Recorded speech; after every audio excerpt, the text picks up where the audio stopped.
Welcome to Dead Souls Social Club.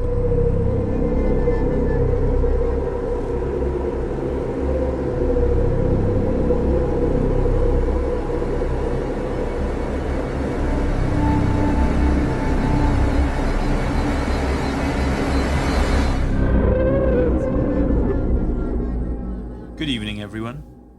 If you enjoy our show and find our research both interesting and informative, please can I ask that you consider leaving us a 5-star review on your chosen podcast platform. Something that small really does help us out a huge amount. You can also find out more about us and our work by heading over to deadsouls.co.uk and checking us out.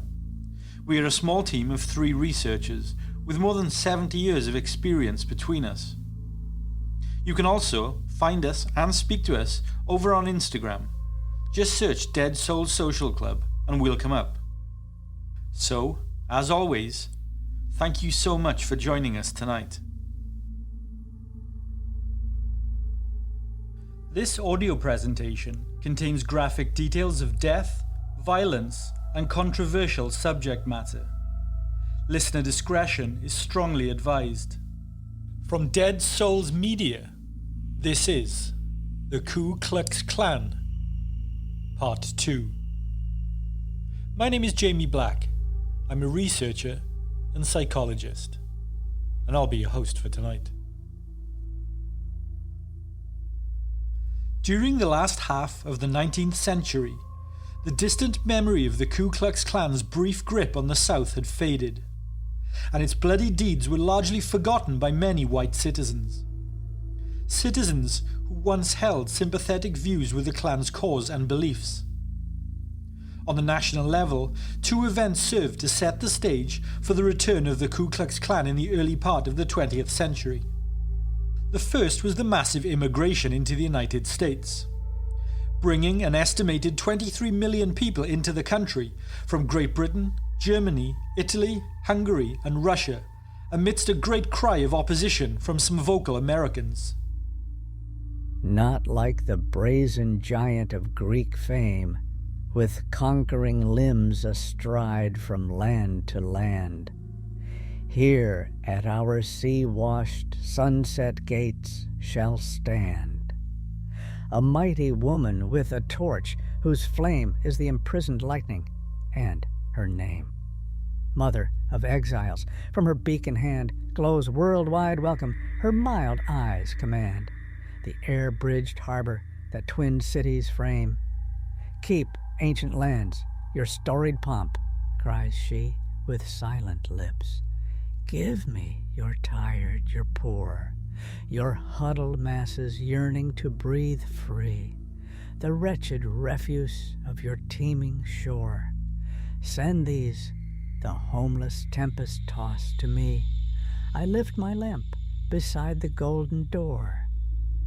These are the words of American poet Emma Lazarus in her 1883 sonnet, The New Colossus.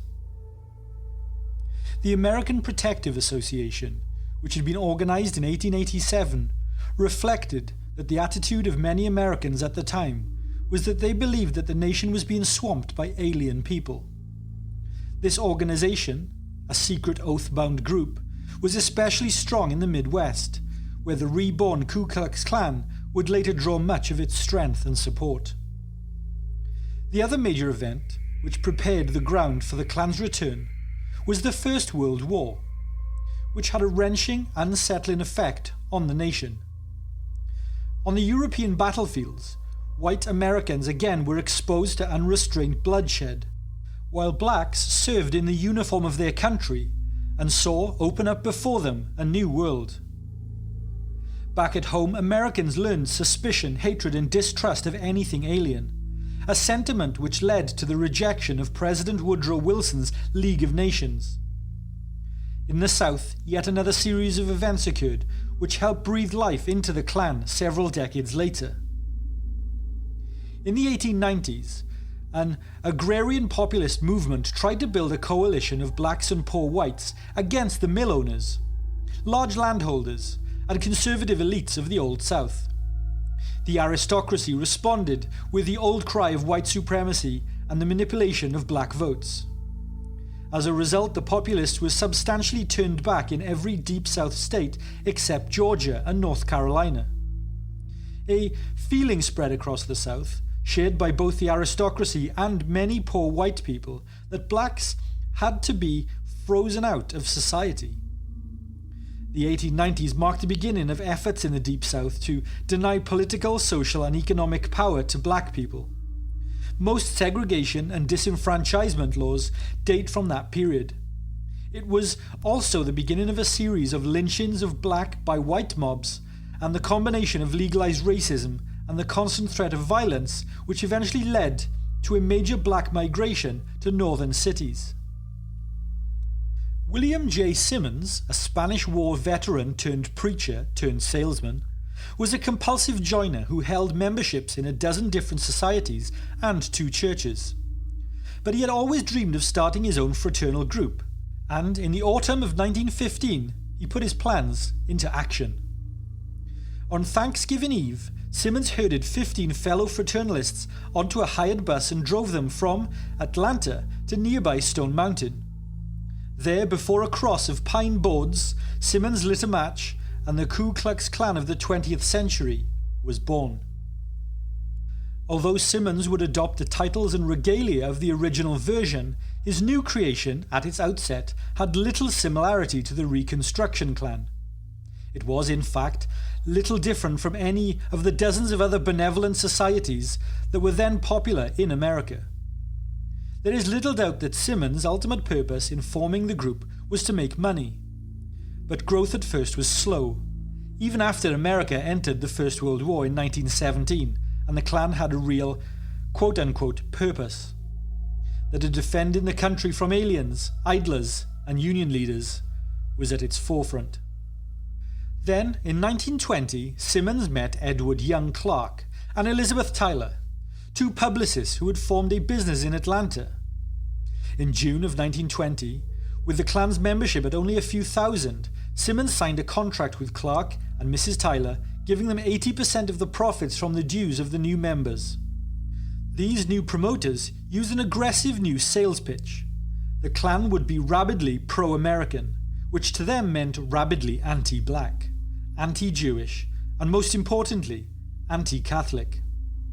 Simmons graphically illustrated the new approach when he was introduced to an audience of Georgia Klansmen and drew a Colt automatic pistol, a revolver and a cartridge belt from his coat and arranged them on the table before him. Plunging a Bowie knife into the table beside the guns, he issued an invitation. Now, let the Catholics, Jews, and all others who disdain my imperial wizardry come out. This message was clear.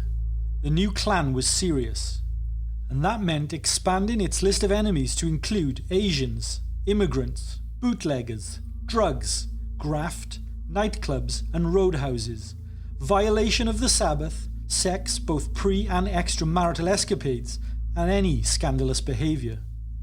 The Klan, with its new mission of social vigilance, soon had organisers scouring the nation, probing for the fears of the communities that they hit, and then exploiting them to the hilt. And the tactic was immediately a raging success. By the late summer of 1921, nearly 100,000 had enrolled in the Invisible Empire, and at $10 a head, tax-free since the Klan was a quote-unquote benevolent society, the profits were impressive. While Simmons made speeches and tinkered with ritual, Clark busied himself with expanding the treasury, launching Klan publishing and manufacturing firms, and also investing in real estate. The future looked very good for the Klan.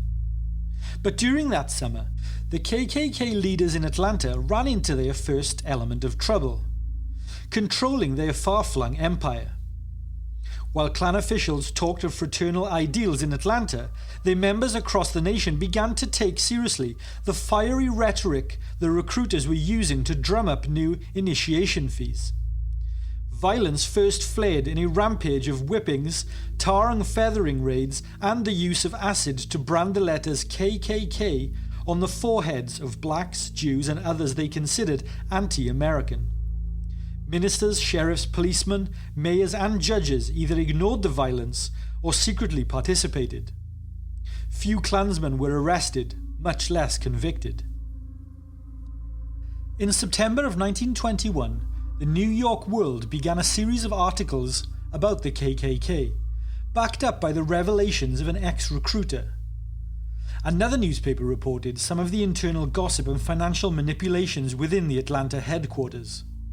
And even more embarrassing was a story in the World where Clark and Mrs. Tyler had been arrested, not quite fully clothed, in a police raid on a bawdy house in 1919. The article badly tarnished the Klan's moralistic image and precipitated a serious rift within the ranks. The New York World exposés also brought demands for countermeasures, and Congress responded in October 1921 with hearings into the Klan's activities. Although the congressional inquiry so upset Clark that he considered resigning, the actual hearings did little damage to the Klan's reputation. Simmons explained away the secrecy of the Klan as just part of the fraternal aspect of the organization.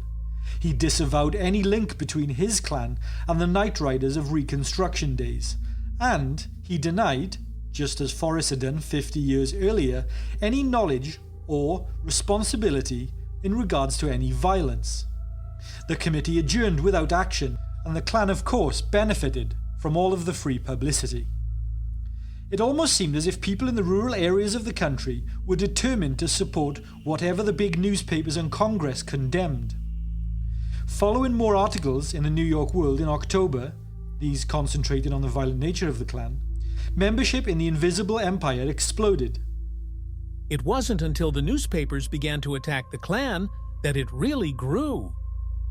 Certain newspapers also aided us by inducing Congress to investigate us. The result was that Congress gave us the best advertising we ever got. Congress made us. These are Simmons' own words, which he would later recall. With the Klan's new strength came prolonged internal bickering.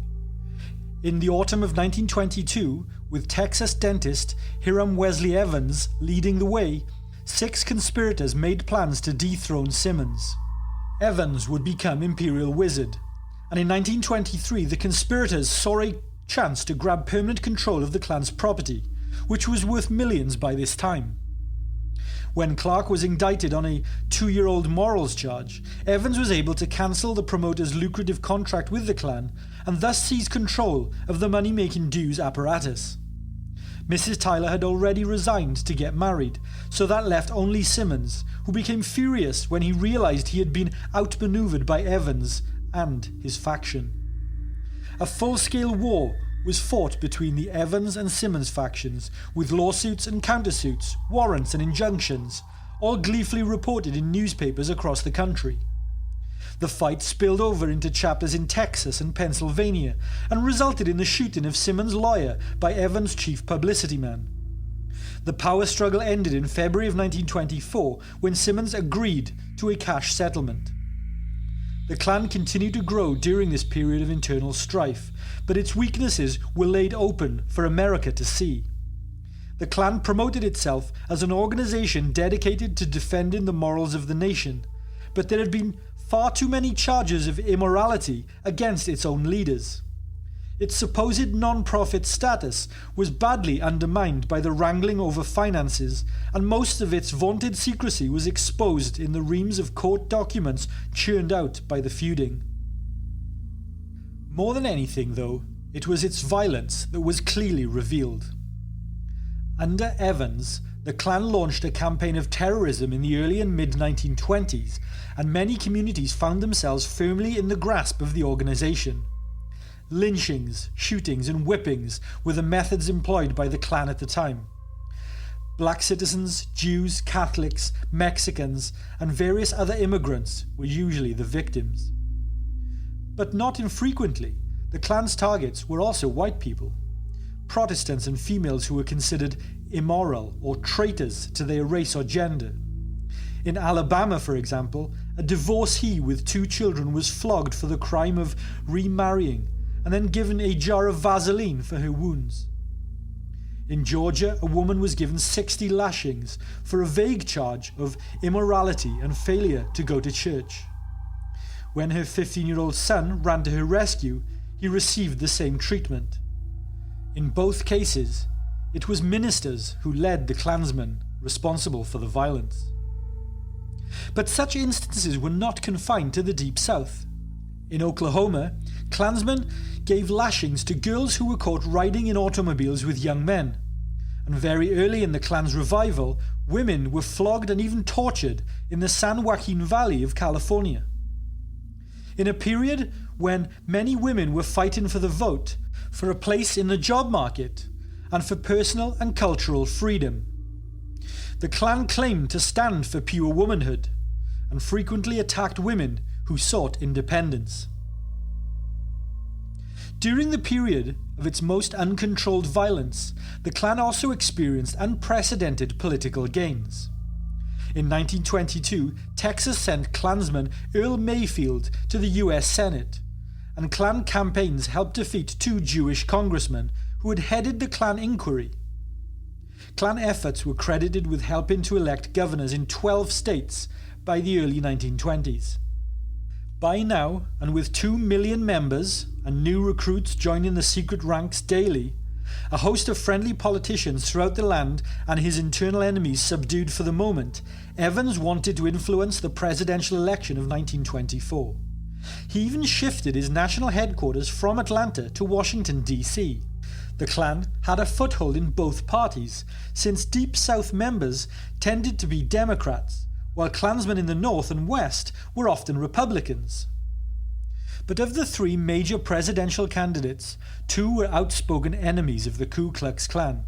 And that year, when the Democratic Convention opened in New York, many Democrats were demanding the party adopt a platform condemning the KKK. The resulting fight tore the convention apart. After days of bitter wrangling over the issue, the platform denouncing the Klan lost by a single vote. Although politicians became increasingly uncomfortable with Klan allies as a result of the turmoil, the success of the Klan candidates across the nation in 1924 buoyed Evans' spirits. His notoriety peaked with a parade of 40,000 Klansmen down Washington's Pennsylvania Avenue to the Washington Monument in August of 1925. Evans boasted of having helped re-elect Coolidge, of having secured passage of strict anti-immigration laws, and of having checked the ambitions of Catholics and others intent on perverting, as he called it, the nation. The Klan was riding high.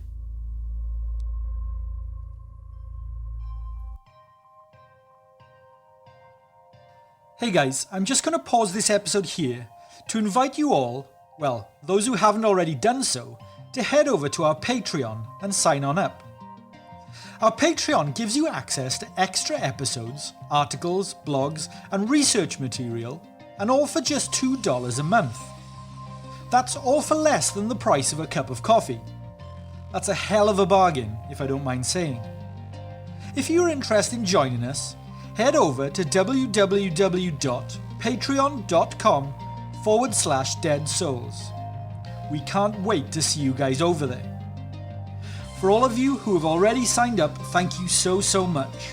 We are absolutely ingratiated to have you with us. And while you are there, reach out and say hello. Okay, back to the episode.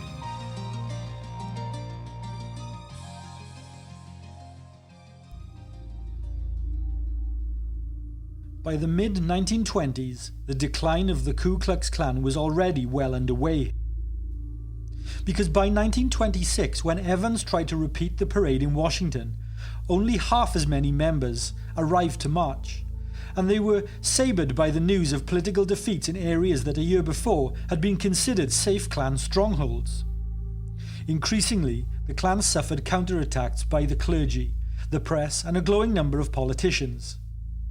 Then in 1927, a group of rebellious Klansmen in Pennsylvania broke away from the Invisible Empire, and Evans promptly filed a $100,000 damage suit against them, confident that he could make an example of the rebels. To his surprise, the Pennsylvania Klansmen fought back in the courts, and the resulting string of witnesses told of Klan horrors, terrorism and violence, named members, and spilled secrets. Newspapers carried accounts of testimony ranging from the kidnapping of a small girl from her grandparents in Pittsburgh to a Colorado Klansman who was beaten when he tried to quit the group. One particularly horrible story described how a man in Terrell, Texas, had been soaked in oil and burned to death before several hundred Klansmen. The enraged judge threw Evans' case out of court. The following year, the Democrats nominated Al Smith, a New York Catholic and longtime Klan foe, for president against the Republicans' Herbert Hoover. The Ku Klux Klan had a perfect issue which Evans hoped to use to whip up the faithful. But his invisible empire had melted from 3 million in 1925 to no more than several 100,000, and the Klan was no factor in Hoover's election. Americans had clearly tired of the divisive effect of the masks, robes, and burning crosses. What was left of the Klan's clout disappeared as its old friends in office, smelling the new political winds, deserted the organization in droves. During the 1930s, the nation struggled through the Great Depression, and the Klan continued to shrink in size. The Klan became primarily a fraternal society. Its leaders urged its members to stay out of trouble, and the national headquarters were hoarding its meager funds. After Franklin D. Roosevelt took office, the Klan began to charge that he was bringing too many Catholics and Jews into the government. Later they added the charge that the New Deal was tinged with communism.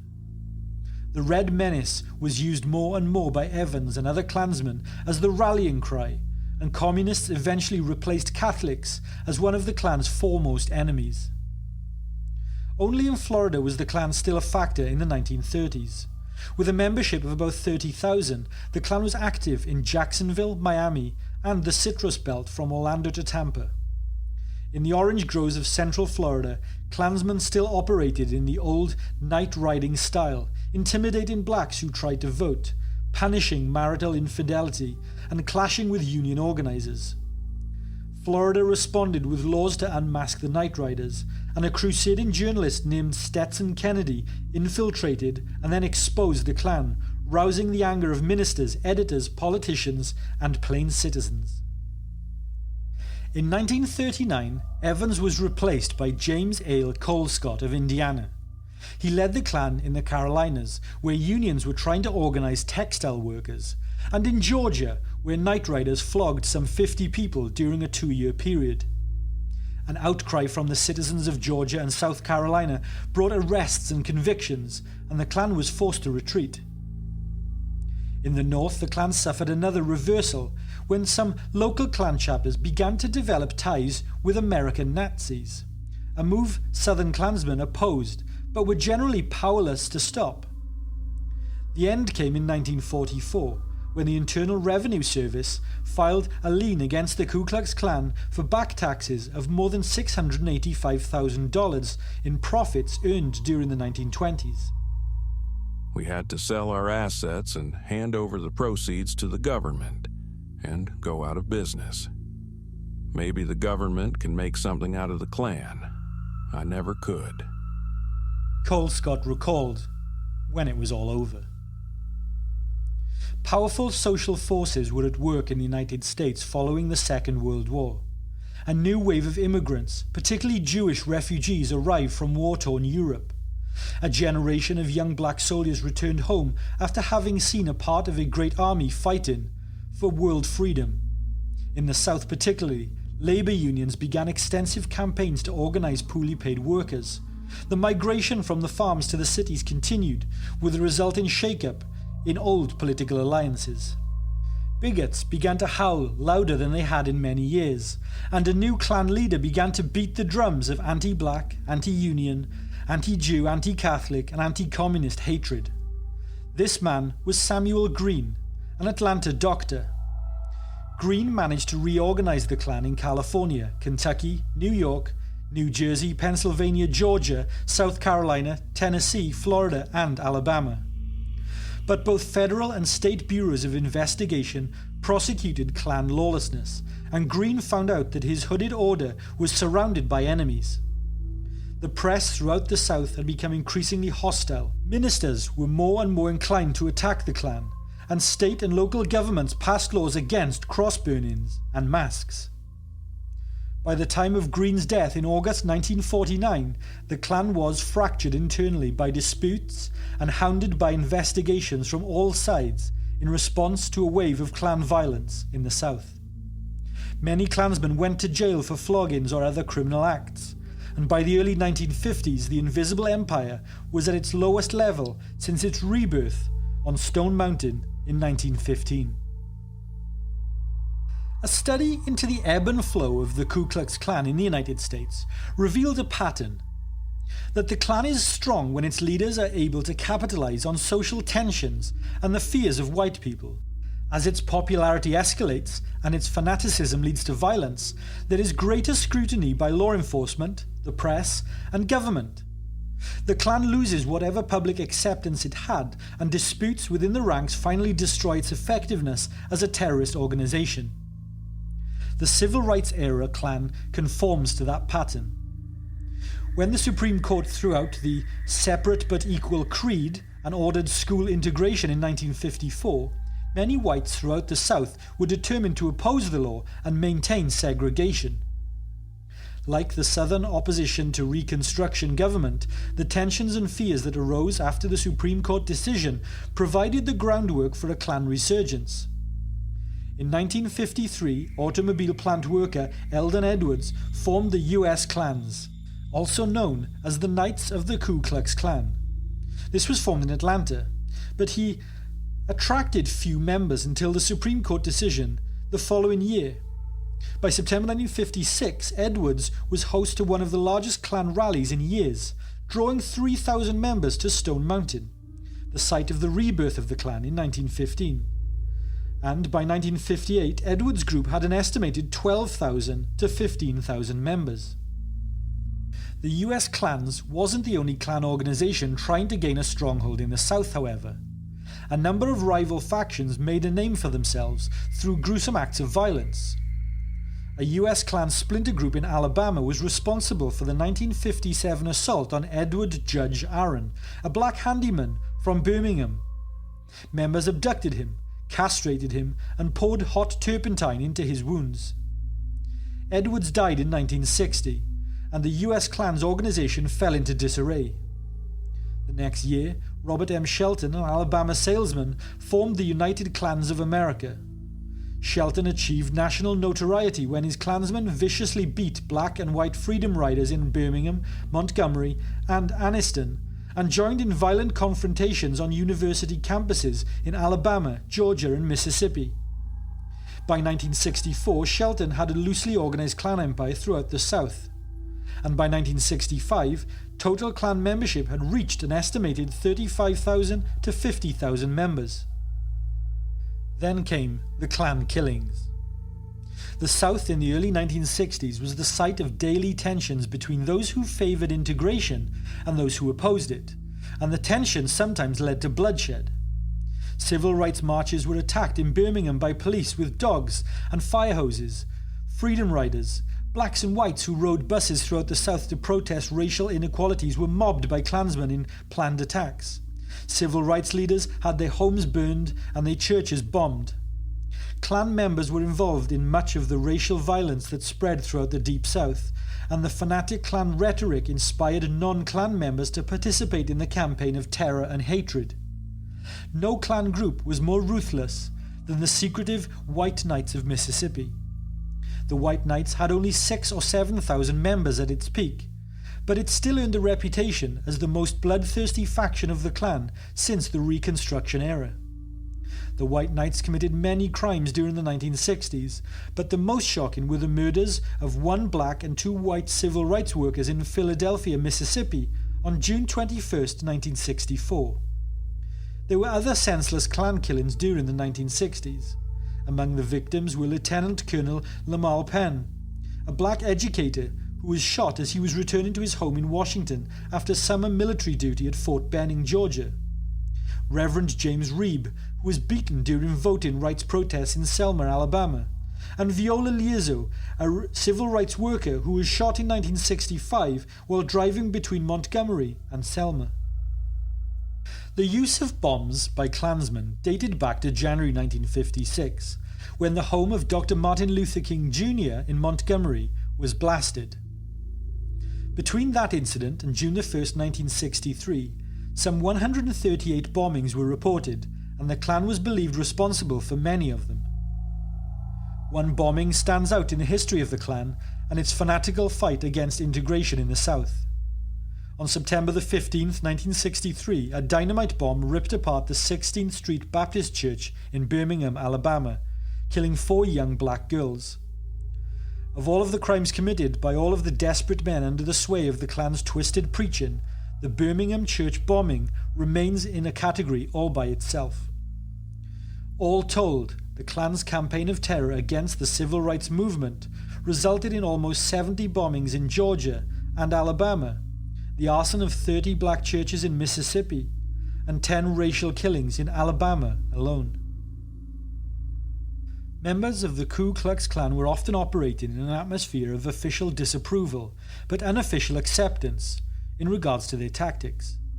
While Southern law enforcement authorities made perfunctory efforts to arrest and prosecute the bombers, politicians pledged resistance to integration, and communities responded by closing ranks against black people. The acts of violence finally began to arouse public indignation in the South and across the nation. In 1964, a silent counterattack was begun by the FBI, which made a major effort to infiltrate the Klan. And by September 1965, the FBI had informants at the top level of 7 of the 14 different clans that were in existence. Of the estimated 10,000 active Klan members, some 2,000 were relaying information to the government. Although the FBI arrested Klansmen and prevented some violence because of this information, critics accused the Bureau of improperly controlling some informers who may have been involved in illegal acts themselves. In 1965, Klan violence prompted President Lyndon B. Johnson and Georgia Congressman Charles L. Weltner to call for a congressional probe of the KKK. The resulting investigation produced a parade of tight-lipped Klansmen, evasive answers, and tales of violence, as had similar probes in 1871 and 1921. This time, however, the House of Representatives voted to cite 7 Klan leaders, including Shelton, for contempt of Congress for refusing to turn over Klan records. The 7 Klansmen were indicted by a federal grand jury and found guilty in a Washington trial. Shelton and 2 other Klan leaders spent a year in prison following this. Pressure from the Federal Bureau of Investigation, the congressional probe, and Southerners' wariness of violence took its toll on the Klan. Shelton and other Klan leaders still raged at black people, Jews, and other imagined enemies of the nation, but increasingly their public activities were confined to rallies and speeches, while they privately tried to hold together their fractured empire. Some of their members would drift and form a new white mob, led by Klansmen, and they burned a freedom bus in Anniston, Alabama. Some were convicted like Shelton and sent to prison. Some remained active, but seemed less eager for clashing with authorities. The stalwarts of the Klan kept hammering away at the old themes of hatred. Though calls for violence were now muted, their fanaticism was undimmed. Instinctively, they seemed to know their fight would carry on into the 1970s and beyond, fueled by the vulnerability of some Americans to the cry of racial prejudice that brought the Klan to life 3 times in the century following the Civil War.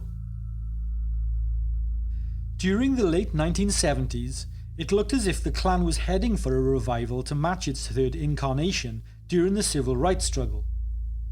Between 1975 and 1979, Klan membership jumped from 6,500 to 10,000, to an estimated 75,000 active sympathizers who read Klan literature or attended rallies but weren't card-carrying members.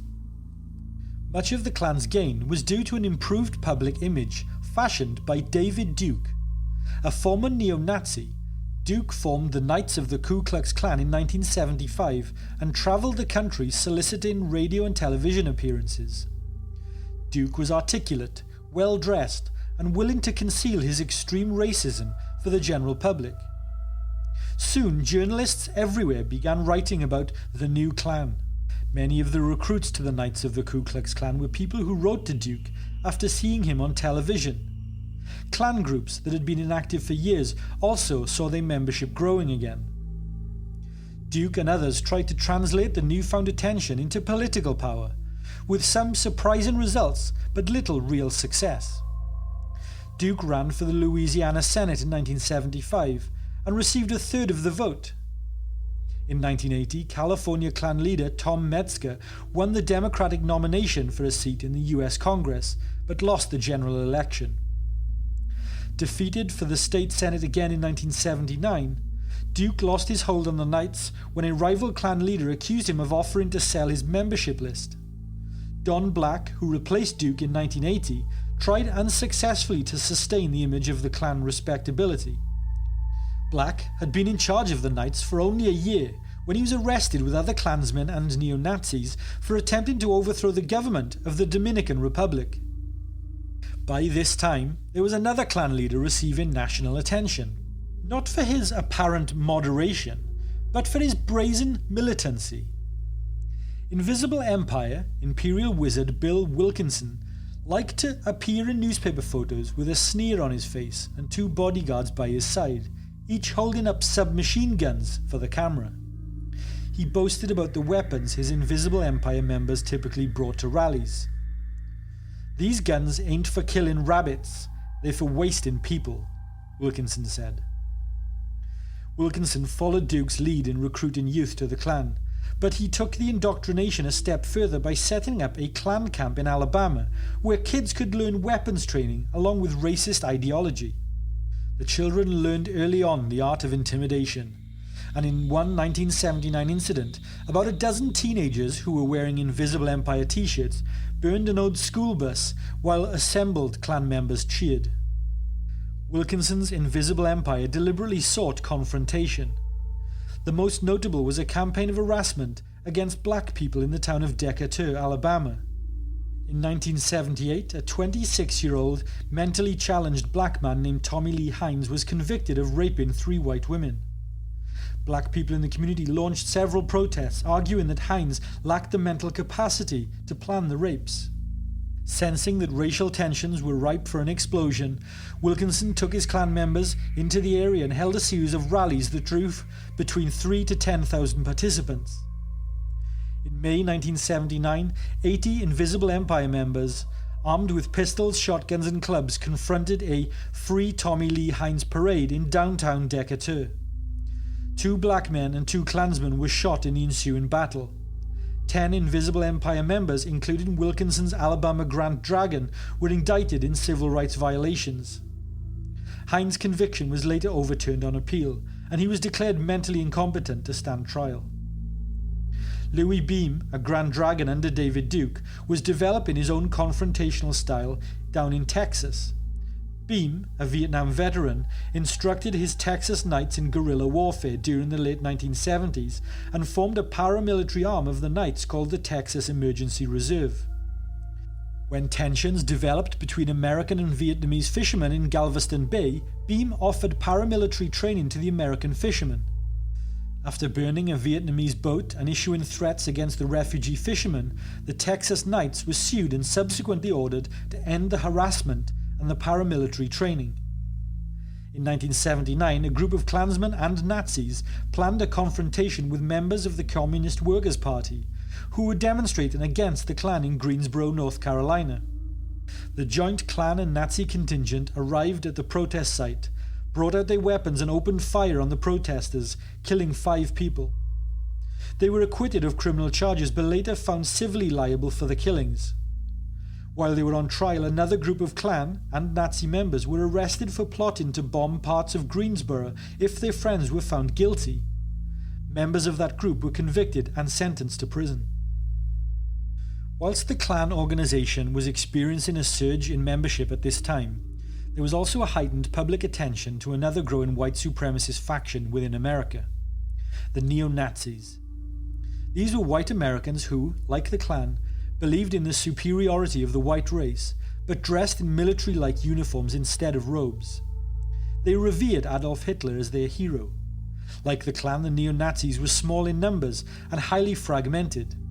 The two groups pursued similar, if somewhat paradoxical, courses during this period, striving for mainstream respectability and acceptance, while at the same time practicing confrontational tactics. Politics was the arena where the Nazis hoped to establish a broad following. In 1975, 3 National Socialist Party of America members made surprisingly strong, but ultimately unsuccessful, showings in their campaigns for city aldermen in Chicago. In 1976, a National Socialist White People's Party member whose campaign ads featured a swastika won almost 5,000 votes in his race for mayor of Milwaukee. The most astounding election results came in 1980, when NSPA leader Harold Covington drew 56,000 votes for his losing bid for Attorney General of North Carolina. The same year, Nazi Gerald R. Carlson won the Republican nomination for a Michigan congressional seat. Although Carlson was defeated in the general election, he polled 32% of the vote. At the same time they were running for office, Nazis were seeking confrontation. The most infamous was a riot which began by 200 rock-throwing youths and NSPA members in Chicago's Marquette Park in 1976. The youths had gathered to counter a black protest against inadequate public housing, and when the protesters failed to show up, they attacked the police and passing motorists with rocks and bottles. An off-duty police officer was shot and at least 200 cars were damaged. The next summer, NSPA members led another group of 1,500 angry white men to confront black demonstrators in Marquette Park. A riot erupted and 16 police officers were injured. The Chicago rallies followed an aborted attempt by the NSPA to march in Skokie, Illinois, a predominantly Jewish suburb. When the town tried to prevent the march, NSPA leader Frank Collin sued, and the case went all the way to the US Supreme Court, which upheld the lower court's ruling that the Nazis must be allowed to march. The march was abandoned after Collin received permission to use a Chicago park, but the NSPA had already gained enormous publicity from the lawsuit. By the late 1970s and early 1980s, Klansmen and Nazis were beginning to see the value of cooperating with each other. Although they had roots in different traditions, the Klan in the post-Civil War South and the neo-Nazis in Hitler's Germany, they shared the same enemies and the same fanatic obsession with white supremacy. Some Klan leaders, like David Duke and Don Black, actually started out as Nazis. Former Nazi Glenn Miller incorporated the military fatigue uniform and the Nazi salute into his Klan organization in North Carolina. Edward Fields, in Georgia, brought both Klansmen and Nazis into the National States Rights Party. His virulently anti-Semitic publication, The Thunderbolt, which was later renamed The Truth at Last, was read by both groups. The combination of the Klan, with its historical foothold in American society, and the Nazis with a modern militancy that appealed to many younger ideologists, resulted in a racist front whose potential for danger was evident by the early 1980s. The Nazi influence radicalized traditional Klansmen. In secret camps all across the United States, white supremacists of all descriptions began training in the use of assault weapons, grenades, rocket launchers and explosives, all in preparation for what they believed would be a nationwide race war. In 1981, more than 1,000 people learned advanced guerrilla warfare techniques at an annual paramilitary training camp sponsored by the Christian Patriots Defense League in Louisville, Illinois, which had ties to the white supremacist pseudo-religion Christian Identity. In 1982, at a Posse Comitatus survival school, members received instruction in the demolition of roadways, dams and bridges. At the Covenant Sword and Arm of the Lord's survivalist compound, members stockpiled weapons and explosives and trained in urban warfare, martial arts and wilderness survival in preparation for the coming war. An FBI raid on the compound in 1985 yielded hundreds of weapons and bombs and enough cyanide to poison the water supply of an entire city. Aggressive law enforcement and new legislation in many states halted much of the paramilitary training in the early 1980s, but white supremacists continued to advocate arms training and preparation for a race war. In the span of a decade, the white supremacist movement had expanded in so many directions that it no longer made sense to talk about the Ku Klux Klan alone. In addition to Nazis, there were survivalists, identity churches, and posse comitatus factions, the most diverse collection of white supremacist groups the United States has ever seen. These dangerous allies would evolve into the new hate movement of the 1980s and 90s. By the late 1980s, the Klan was once again in decline. The resurgence of a decade earlier had fizzled, and the Klan was down to around 5,000 members, much smaller than during the Civil Rights era, and a mere fraction of its size during its heyday of the 1920s. The ebb in Klan fortunes continued into the 1990s, and observers of the Invisible Empire began to question whether the organization would play any significant role in the extremist movements of the 21st century. A number of lawsuits against various factions contributed to the Klan's demise. The fear of litigation made Klan groups weary of organizing into chapters, naming officers, and expanding across state lines. The Klan also reeled under the weight of internal squabbles over money and power.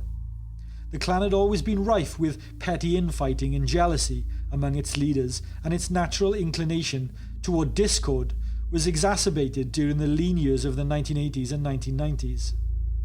Further dividing the movement was a disagreement over tactics.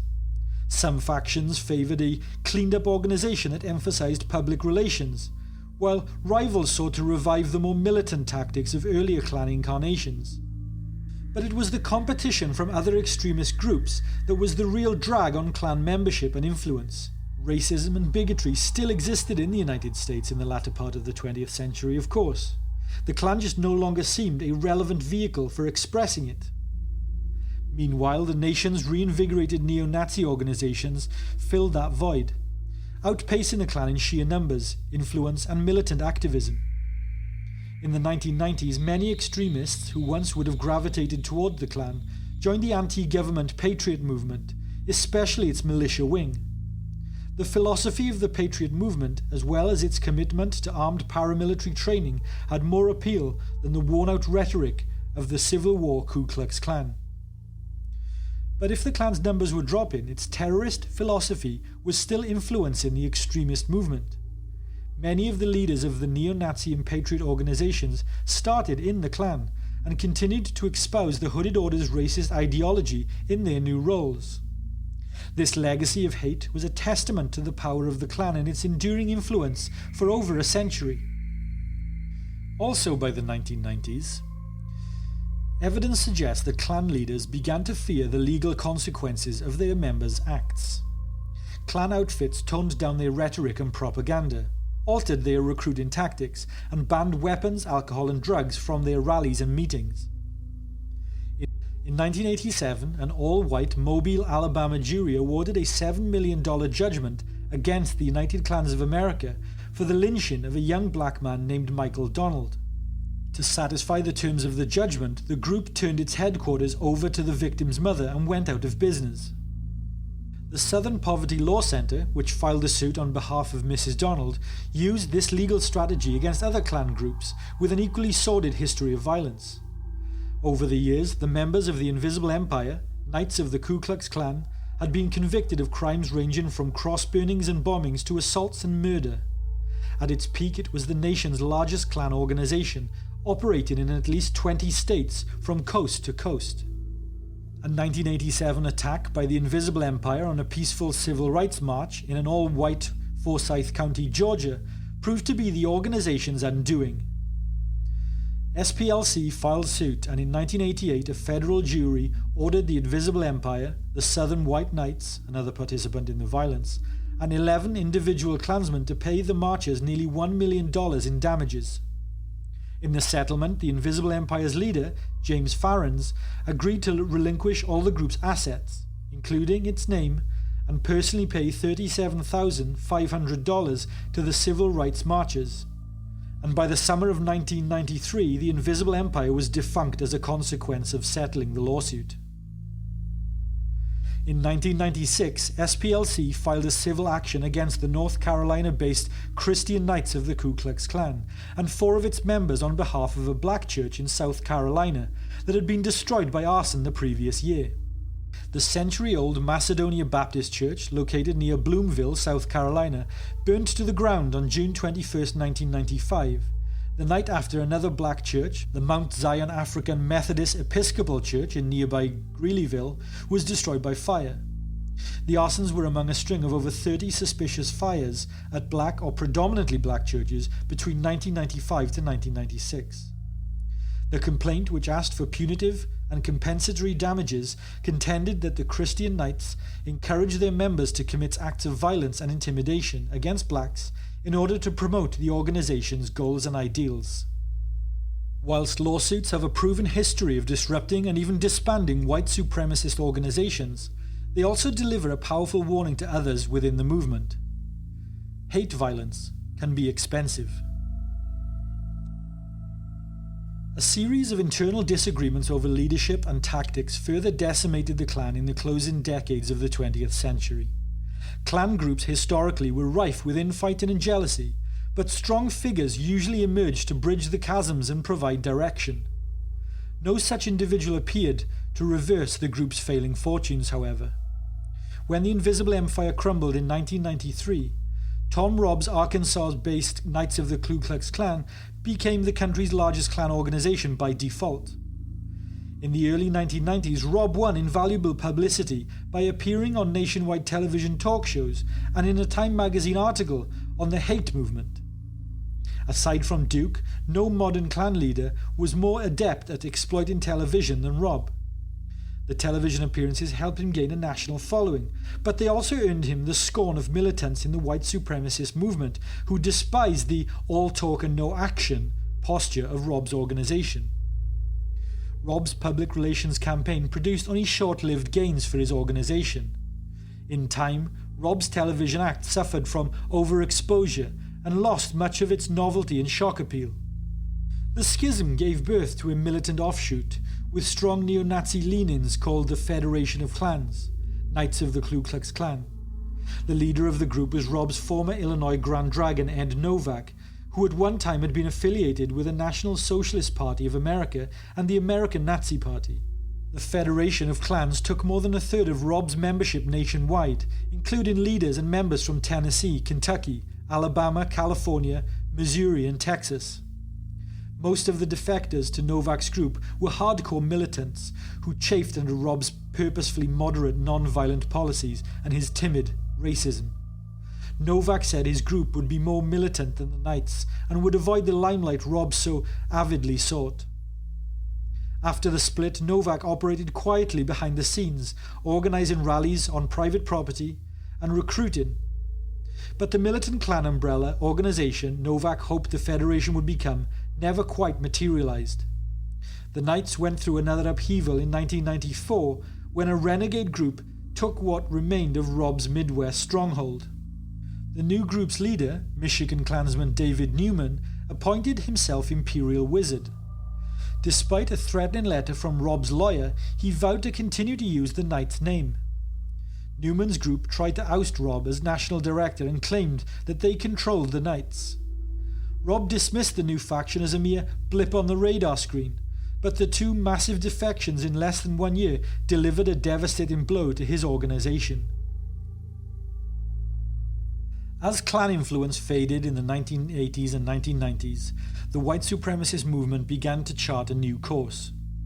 The Order, a terrorist group that committed murder, armed robbery and counterfeiting in the early 1980s, became the new standard for bold action on behalf of white supremacy. The members of the Order were seen as people of action and consequence, fighting to the death, in the words of its leader Bob Matthews. They fought for blood, soil and honour. Matthews had lived the ideal, dying after a shootout with federal agents in 1984. The Klan, in contrast, looked plodding, cowardly, even foolish. The old-line tradition Klan had come to be viewed as an outdated and out-of-touch, all-talk and no-action group. Militants left the Ku Klux Klan in droves, and as the Klan faltered, neo-Nazi organizations like the Aryan Nation and the National Alliance, as well as other white supremacist factions like the Church of the Creator and Tom Metzger's White Aryan Resistance, rose to prominence during the 1980s and 1990s.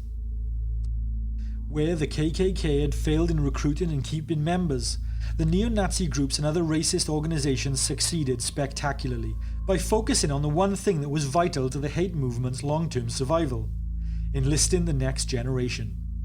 To that end, they aggressively pursued the young, ruthless neo-Nazi skinheads and recruited heavily on high school and college campuses.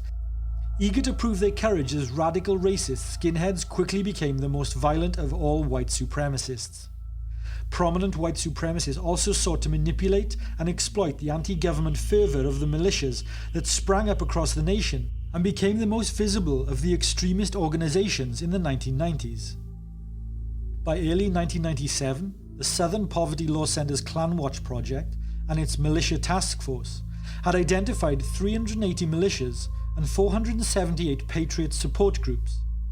Some 101 of these groups had ties to racist groups or leaders, or had expressed racist or anti-Semitic beliefs, and whilst camouflage fatigues may have replaced the Klan's robes, hatred of Jews, blacks, immigrants and other minorities continued to infect the American cultural psyche.